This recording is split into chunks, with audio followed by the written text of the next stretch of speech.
তো মায়ের জন্য হচ্ছে দাদাইকে ওই শিলিগুড়ি থেকে হচ্ছে এনে দিয়েছে প্রচুর চা। তো দাদা ভাই তুমি আজকে কি স্কিম নিয়ে এসেছো? কোনো স্কিম নিয়ে নয় রে, সকাল থেকে তো আমাকে ঘুম ভাঙিয়ে আজকে এইখানে যাবো ওই যাবো ওই যাবো ভিডিও গুলো করিস না প্রত্যেক দিন। কেন কেন থাকবে না কেন? তোমার এডিটর, ভিডিও এডিটর শুভদীপ ভালো ছেলে, সে নাকি ওর ভিডিও দেখে। আমি এসব দেখিস? স্বাভাবিক, কেন দেখবে না? ক্যামেরা, সে বলছে তোর ভিডিও দেখলাম না, কোনো প্রিভেসি নেই আমার অফিসে, আমি কি করি, কি খেয়েছি, কি রান্না করি সবই জানছে। স্বাভাবিক। না না তুই আমাকে বল যে আজকে নতুন স্কিম নিয়ে সকালবেলা থেকে আমাকে কেন জ্বালাচ্ছিস? তোর কে জ্বালাচ্ছে তোকে? আমি তো মাই তো জ্বালাচ্ছে, দুবার করে দরজা ধাক্কে আমাকে বলছে। এরকম কেন রে তুই? এত ফ্লিকাল মাইন্ডেড কেন তুই? সকালবেলায় বললি যে বড় কাছারি যাবো, হঠাৎ করে প্রথম নাকি? এক মিনিট মা, প্রথমে প্ল্যান হয়েছিল যাবো, তারপর আপত্তিটা কে জানিয়েছিল ও।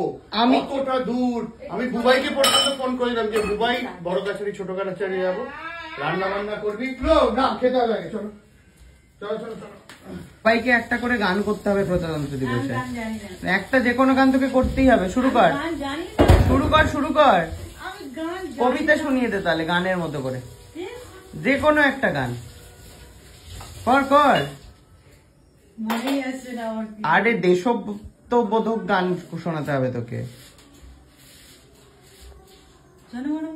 না না জনগণ বললে হবে না, সবাইকে ধর শুয়ে ভিডিওটা দেখছে। কেন অন্য কিছু বল। আরে বাবা গান করতে হবে, মুক্তির মন্দিরে শোনা, মুক্তির মন্দিরে শোনা। মা তুমি পাশে গিয়ে গান ধরো তো। মুক্তির মন্দির সোপান তলে কত প্রাণ দুজনকে একই রকম দেখতে জলে। অ্যাক্টিংও করতে হবে না। তারপর করতে হবে, অ্যাক্টিং করলে তোমার তো ভালো। ঠিক আছে কর, অ্যাক্টিং কর। বলো গানের মধ্যে কুট্টি বৌদি শশা কাটছিস কেন? আমার এখন একটা শশা খাওয়ার দায় ব্যাস হয়ে গেল আজকের আহার। কি অত্যাচার। কি বলে তোর শিব দুর্গা কি বলছে? ফোন ধরছে না। ওই আমার গায়ে পোকা হয়েছে মনে হয়। আমার বাড়ির এই বিপুল সংখ্যক জিনিস আমি না কোথায় রাখবো বুঝতে পারছি না। কারোর কাছে কি এমন কোনো আলমারি রয়েছে যেটা ফাঁকা রয়েছে? তাহলে আমি আমার জিনিসগুলো একটু গিয়ে রেখে আসতে পারবো। খুবই বাজে দেখতে লাগছে আমার ঘরটা, আমি জাস্ট ভাবতে পারছি না। আপনারা দেখুন সমস্ত নতুন জামা, আমি রাখবোটা কোথায় বুঝতেই পারছি না।